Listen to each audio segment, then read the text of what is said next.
All right, guys. It has been a little while since I have jumped on here, and I have been doing some mad research. A lot has been coming to my attention lately. So I'm gonna just jump right into this. I'm gonna keep it short and sweet, and just blast you with some facts. And I'd love to hear your feedback on it because I feel like this is probably some of the most important developments as far as biblical prophecy goes that the world has seen in our lifetimes. So stay tuned, and here we go.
All right, like I said, I'm going to just jump right into this, and we are going to blaze through.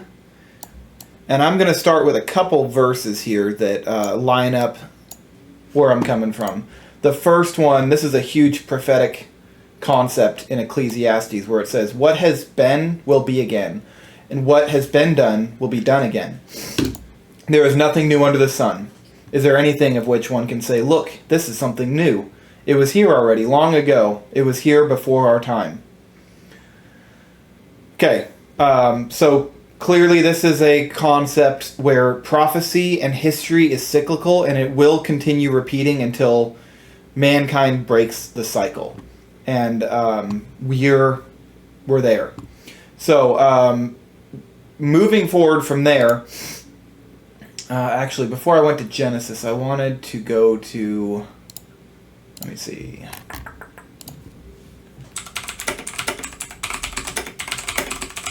So I've been realizing, thanks to a good friend of mine, that there are codes and riddles in pretty much every verse in the entire Bible.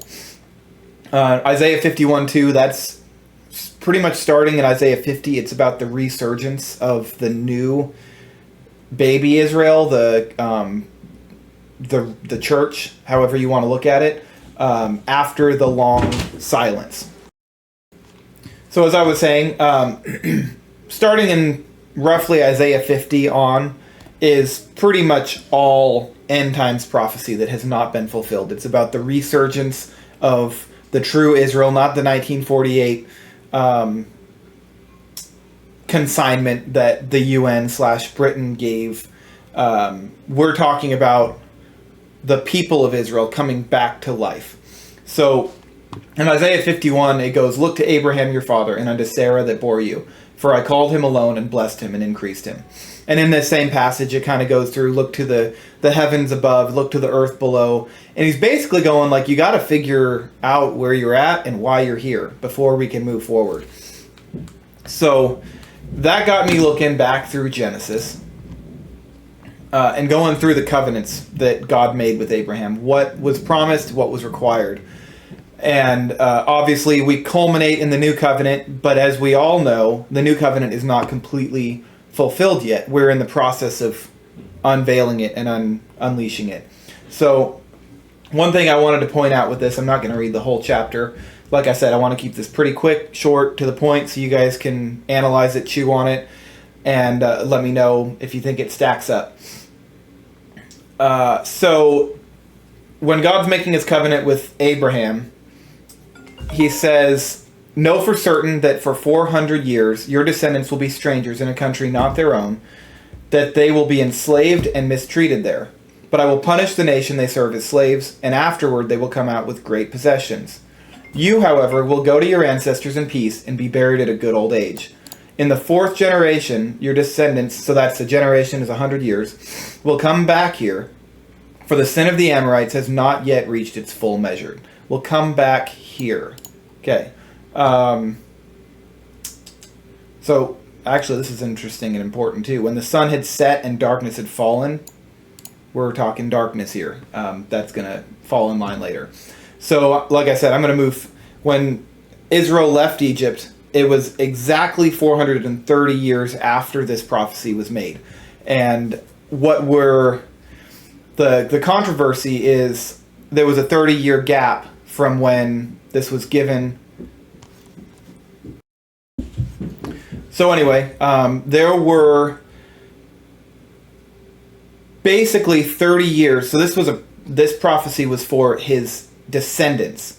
So Isaac's sojourning doesn't start for 30 years from this point. So from his descendants, for the descendants' sojourning time was 400 years exactly, just as prophesied. And in Exodus, when they leave, it says they left to the day 400 years from 430 years from the promise, 400 years from Isaac's sojourning time.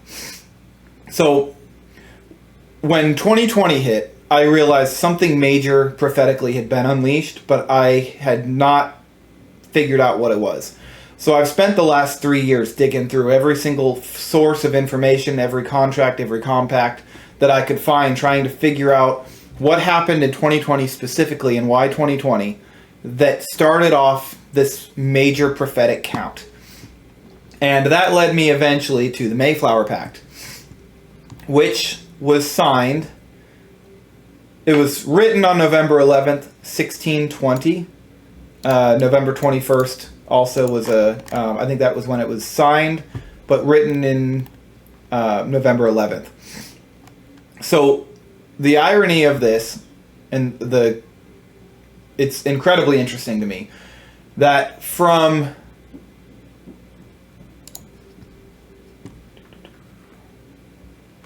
let's see.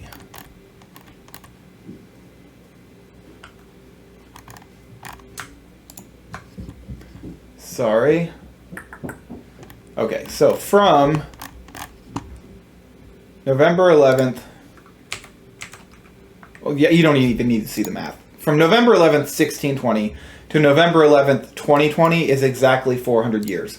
And there's a lot of evidence that's especially starting to surface now. It's been around for a while, but it was suppressed. That the colonies that came to America were true descendants of Israel. Specifically going back to the Saxons, their name actually originated from Isaacson. So actually it was truly Isaac, the offspring of Abraham, who eventually came to America, and the first compact was November 11th, 1620. Exactly 400 years from that day was November 11th, 2020. So that got me thinking, maybe some of the dates and time counts in Revelation, and obviously this is all hypothesizing. I'm not saying this is the case. I'm saying there are some things that line up when I do this math. So just keep a look at and pay attention and see if it checks out. So anyway, I decided to check out what is 1,260 days from November 11th, 2020. With my estimate, or my guess being, maybe this final week of Daniel was paused until this 400-year count was done, and then from that point, this last 7 years can begin. Something like that. There's some kind of connection, and like I said, I'm still chewing over and mulling this over, but I felt like it was time to share where I'm at with you guys and see if you see the same things. So this is where it gets really interesting, because from that point, 1,260 days takes you to April 24th, 2024. And when you look at April, so if you use the Dead Sea calendar, the Essenes calendar, on their count, April 8th is the week of unleavened bread. And when it comes to end times or any kind of prophecy, God always lines up the counts to fall on one of the feast days. That is one of the first litmus tests I use to check to see if a hypothesis works. So when I did this count, according to the Essene calendar, April 8th was unleavened bread. But when you look at the traditional dates, 2024, April 22nd through 30th is Passover.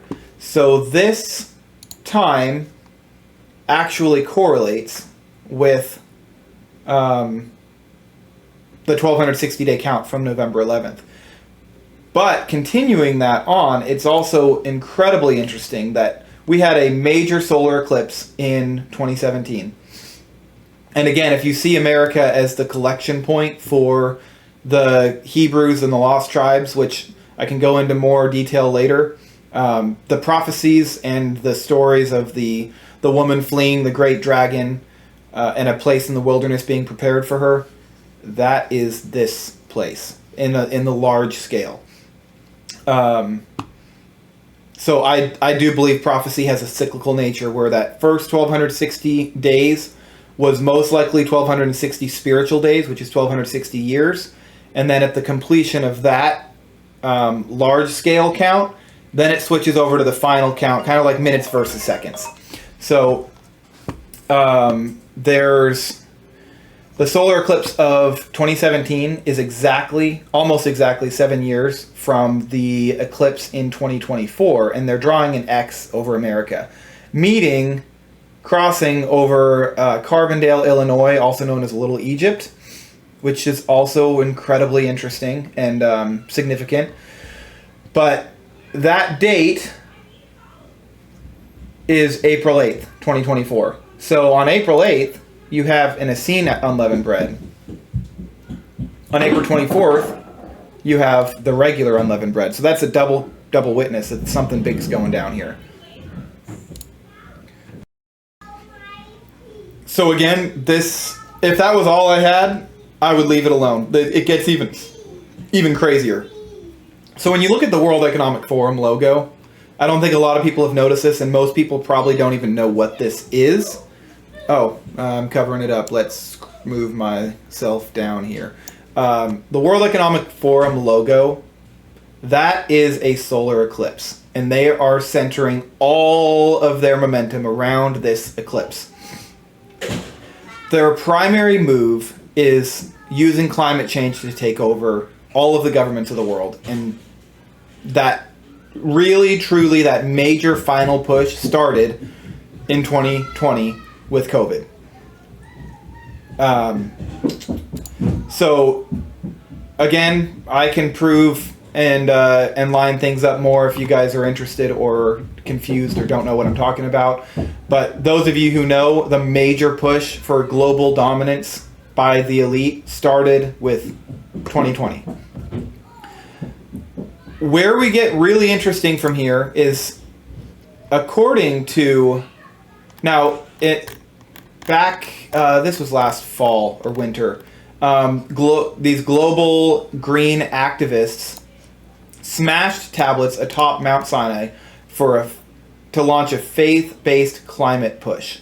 And this was just around the COP27 in Egypt event, which the COPs are these global meetings to collaborate with the world leaders and push these climate agendas.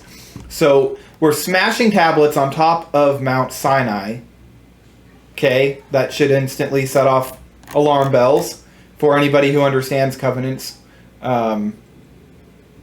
Symbolically, they are destroying the covenants that God made with Israel to replace them with their own. So here we go.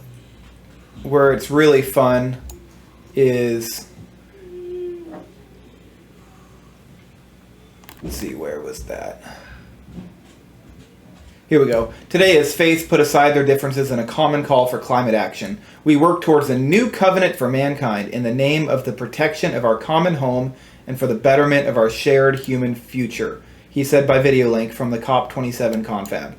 Okay, that's utterly blasphemous. We already have the new covenant. We don't need a new covenant, but we know this. Gets even creepier. Even creepier. So in COP28, that's going to take place November 30th to 12 December of this year, 2023. And the wild part about that is they're saying this is to lay the groundwork needed to deliver a successful COP28 that drives global transformation towards a low-emission and climate-resilient world. All right, that is utter bull. Sounds really pretty. This, by the way, obviously, you've got an eclipse, and you also have a Eye of Osiris. Okay, so moving on. We've got our Eye of Horus, COP27 from Egypt, setting the groundwork for COP28. COP28 is where we get super, super creepy, because we start out going, all right, where are we at? It's going to be a comprehensive assessment of the Paris Agreement, including the measures needed to be put in place to bridge the gaps in progress.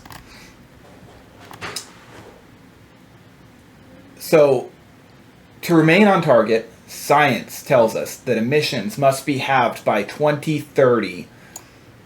That number keeps coming up, people.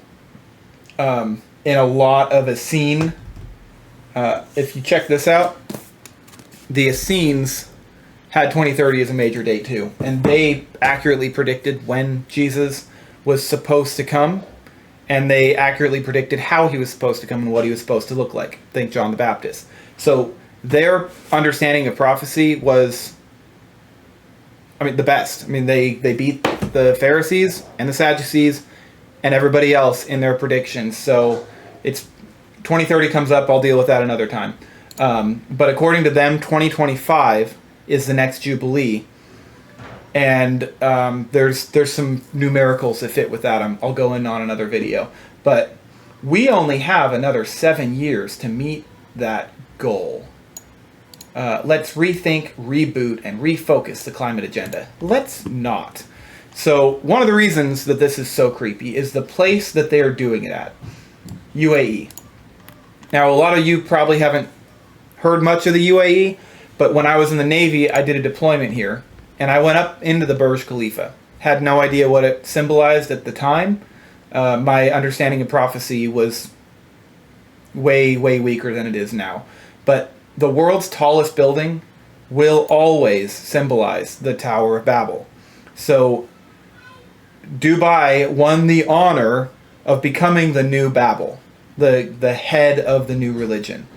And because of that, they put the Abrahamic family house in Abu Dhabi, UAE as well. So not only do you have the tower, but you have the new religious structure, the temple, the Jewish temple, the Islamic mosque, and the Catholic church, all combined into one complex. And if this doesn't make you think the feet of iron and clay, I don't know what to tell you. I realize I'm covering up the whole screen here. So anyway, if this doesn't make you think feet of iron and clay, obviously the clay is the Semitic nations, and the iron is Rome, the Catholic Church, which is a direct offshoot of Rome.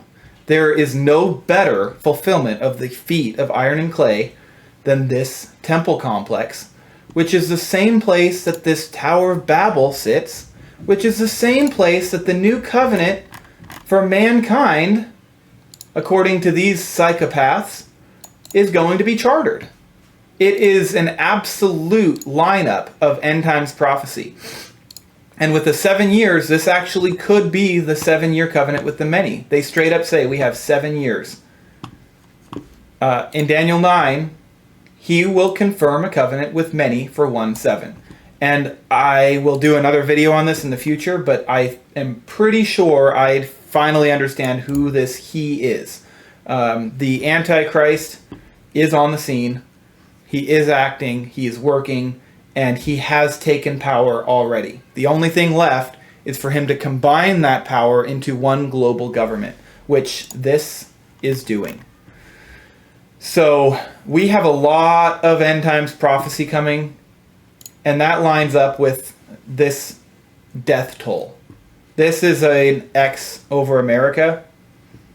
The target's on our backs, people.